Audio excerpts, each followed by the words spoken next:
So the first one, this is where I want you guys to start writing stuff down. So the first thing, so now that we know that we are expert audience members, I want you to do what Kiki was doing. So Kiki was literally imagining the frame and thinking she was the audience. She was thinking, I'm the audience. Do I like what I see? Will that engage my audience? Is what the actors are doing, are they compelling enough? Is the relationship compelling enough? How can I get my audience to lean in? How can I get their spines, literally their spines, to lean forward, right? Because when your spine leans forward, it brings you to the edge of your seat. And that's where we get that phrase, oh, I was at the edge of my seat, right? Don't you want your audience members to be at the edge of their seats, right? Think about that. Every performance you do, you want to bring them in. Doesn't matter if they're a casting director, neighbor, friend, aunt, uncle, dog, doesn't matter. You want them at the edge of their seats, right? You want their spines engaged. So I want what the first thing you do when you get a script, first thing, do not highlight. Do not highlight, please do not highlight. Because you have to visualize it first. And if you're highlighting, you're skipping a very crucial part. You're diving into the minutia before you get the lay of the land. Okay, you've got to do your visualization. So I want you to literally read the thing, no highlighter in your hand, nothing. Read it and imagine it on the big screen with other actors cast in it, not you, not you. I know this sounds weird. Bear with me. The reason for this is because you have to understand the working parts. What's happening? Why should we care?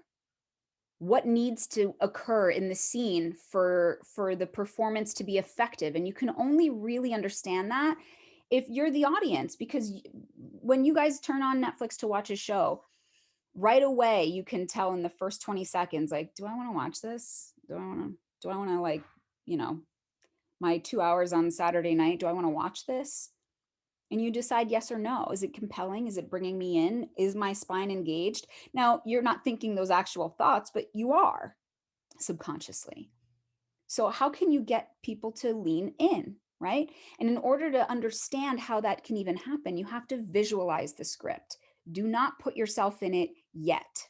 Okay, so that was number one. So yeah, back to Kiki with the visualization. Next time you audition with the script, I want you to picture it on the big screen before you cast yourself in it, because that's what the director's doing. Think like a director. Think like the person hiring you. We have to align those two. Okay.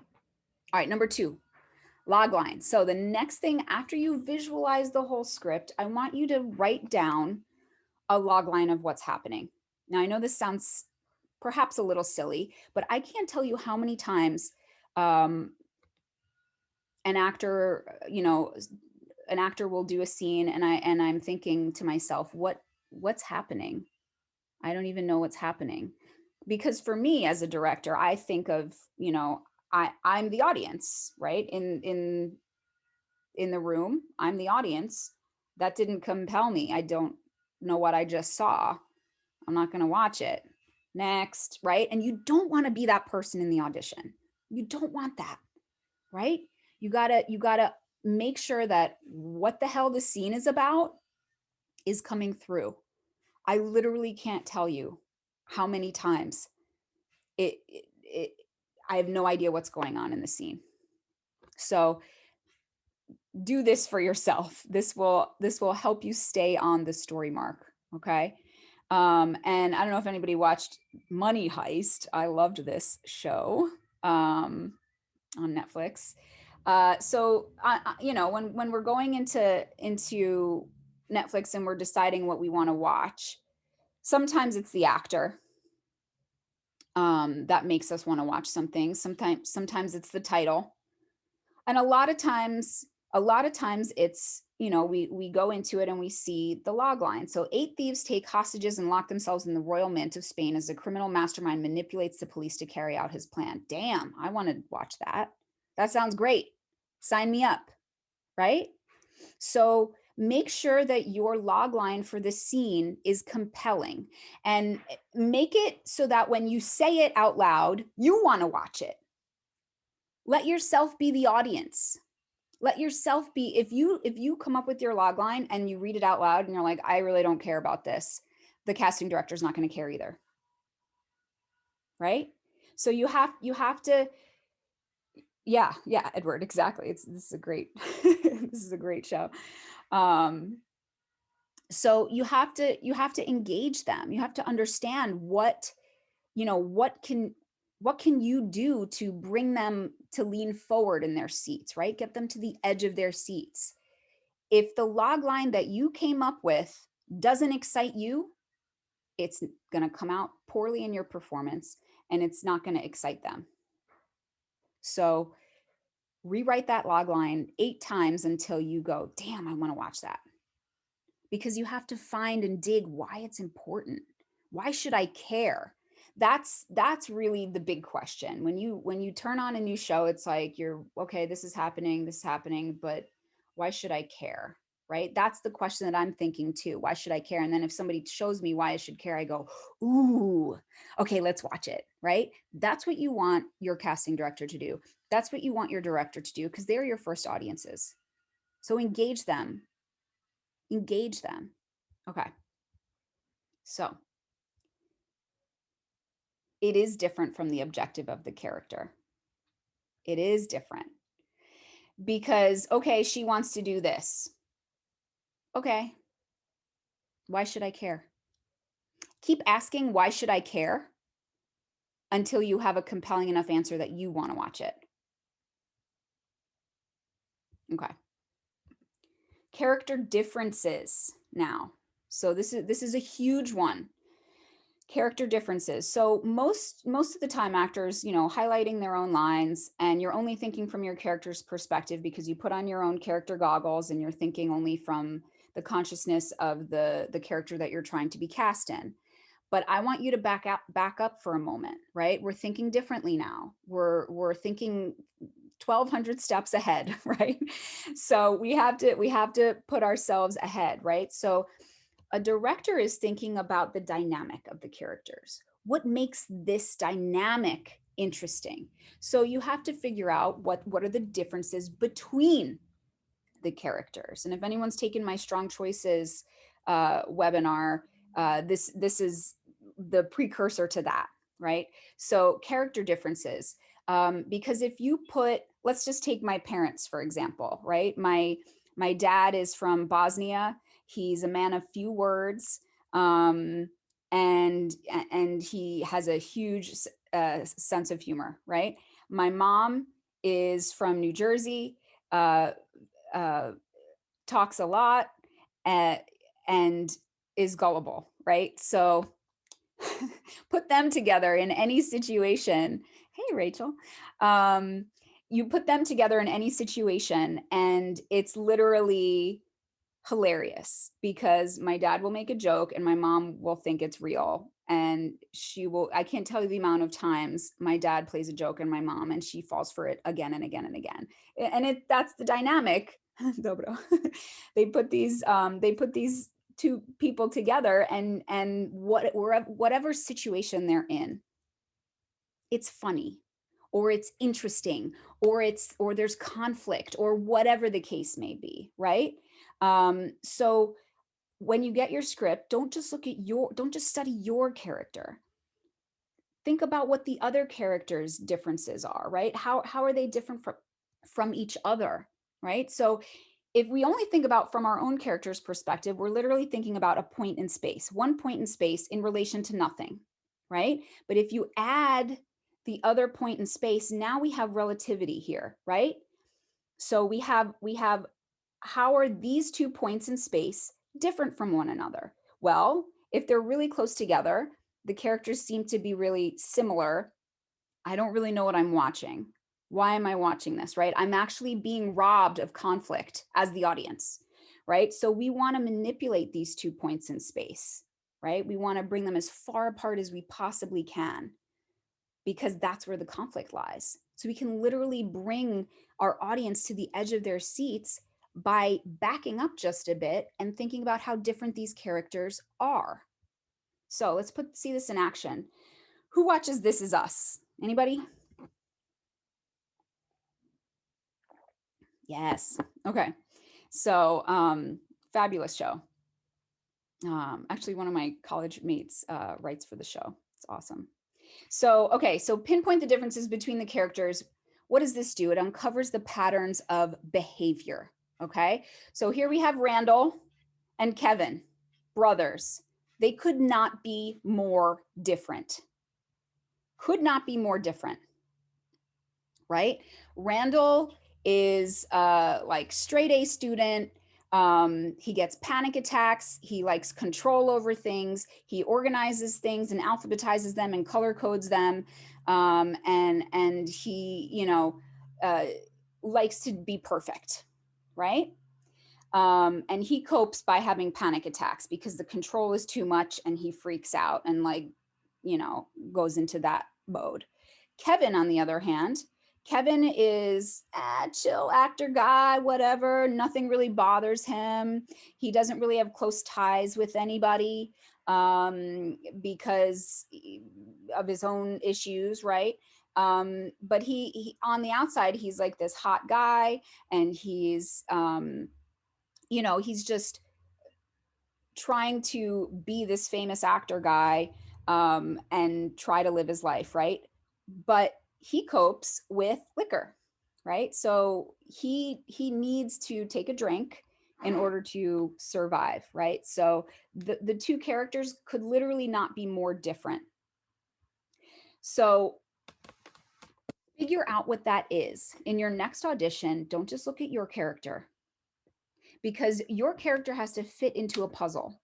And the director is thinking about that puzzle. So that's why I'm saying we've got to back up. We've got to think, 5 steps ahead of the game, right? Think about the space between these two characters, these 2 points in space, and how can you manipulate them so far apart.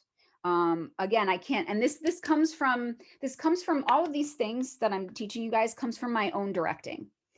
Because when I would sit in a room and I would cast my next project and the actors would come in one after one, I couldn't believe how they were just like one after the other, they were missing the mark. I couldn't believe it. And that was true for even projects that I was a reader on. Like I was already cast in the project and I was brought in as, to do the chemistry read with the other actors. And people are just missing the mark. I couldn't even believe it, from big agencies too. I couldn't believe it, you guys. So understanding all of these things, these are the notes that I would have given those actors when they came in the room. Like big agency actors. I'm telling you guys, it really pays to think like a director. You have to think like the person hiring you, or you're going to miss it. You're going to miss it. I don't want you to miss it. I don't. Okay, so next, the arc. Okay, so number 4 is the arc. So this one's simple, you guys. At the start of the scene, the two characters, they either start together or they start apart. That's it. And then by the end of the scene, they end together or they end apart, right? So they either go from together apart or apart to together. That's it. There's no other option. If you go from together to together, I don't know what I watched as an audience. I literally don't know what just happened. And I'm thinking, why did I watch that? Sorry. I am. That's honest, complete honesty with you guys. I don't know why I watched that, because nothing went down. Nothing happened. It was a waste of time. Don't do that to yourselves. Bring the audience on a journey. You got to start together and apart, start apart and together. That's it. If you don't make a change, if you don't go from one to the other, it's literally like getting in your car. I've said this many times, putting your own address into your GPS and driving around the block, coming back home again. And then you're like, why did I do that? Why did I do that? What was that? Why did I do that? Was a waste of time, right? Don't do that, you guys. I want you to bring your audience on a journey, get them to lean in, engage their spine. And remember, the casting director and the director are just your first audiences. So think about what you want for your audience to experience. It also takes the pressure off, because the casting director, it feels like a, right? And director, oh, I got to impress them. I got to impress them. I got to make them pick me, pick me. But an actor who's rock starring it out there in the world, they're not thinking, pick me, pick me. They're not thinking that. They're thinking, I'm fulfilling this story and I want to engage my audience and I want them to think, question, release, cry, think differently, open their minds, whatever. Yes, Danielle, I'm not sure what you, okay, yes, okay, thank you, I got it. Danielle, so giving an example of together and apart. So emotionally, right? So I don't mean physically. If at the top of the scene, it feels like you think your wife is cheating on you, right? You think your wife is cheating on you. Or we'll do it the other way. What if you think your husband is cheating on you? You could, at the top of the scene, you could be a bitch, right? You're going to be a bitch at the top of the scene. I think you're cheating on me. Fuck you, whatever. That could be your choice of like, where were you? What are you doing? Well, what happened, right? We could use that example, right? But then by the end of the scene, they break up. So we literally went from apart to apart, right? They were apart at the top of the scene and they were apart by the end of the scene. Nothing happened. I don't care. I was also not invested because I never, I'm not invested in these two people staying together. Now at the top, if they started together and moved to apart, that's more interesting for an audience to experience because they get invested. If at the top, she's saying, he comes home and she's still thinking like, is he cheating on me? If he comes home and she's like, hey, I made you dinner. Come sit, let's sit, right? That's so much more interesting because then we go from hoping that he's not cheating on me to him going to stay at a hotel. Do you see how much bigger that arc is? Yeah, I hope that was clear. Okay, good, Daniel. Yes, Danielle, great. Okay, awesome. Moving right along. Yeah, so you start together, end apart, you start apart, and you end together. That's it. Okay. Function of the scene. One of my favorites. Okay, so what is the function of the scene? So what is the purpose of this scene? Why did the writer write this scene? Why is it in the script? Why does it need to be there? If there are any writers in the chat here, how often is your final draft your first draft? Never, right? Never. Because you have to go over it a million times, right? And you cut everything that's extraneous and you have to make sure one goes flow to the other to the next because you're bringing your audience on a journey. So if the director and the writer are on the same page strategically and the actors are over here, no, that's not going to work. Like we need to be on the same team. We need to be on the same team as the writer, the director, and actor, right? We have to understand what they're thinking. So the purpose of this scene, is it a meet cute, right? Is it the inciting incident? Is it the reveal scene? Finally, everything comes out in this scene. Is it the redemption scene, right? Is it the scene where they finally connect, right? Maybe it's what's that film? I want to say Warrior. Anyway, the two boys, the two brothers, the fighting brothers. Anyway, that scene on the beach, are they finally going to connect? And we're all at the edge of our seats. Is it going to happen? Is that what's going to happen in this scene? Ooh, I can't wait, right? Is it the meet cute? Do you guys know what a meet cute is? Oh, thank you, Chad and Dwayne. What's the meet cute? What is the meet cute?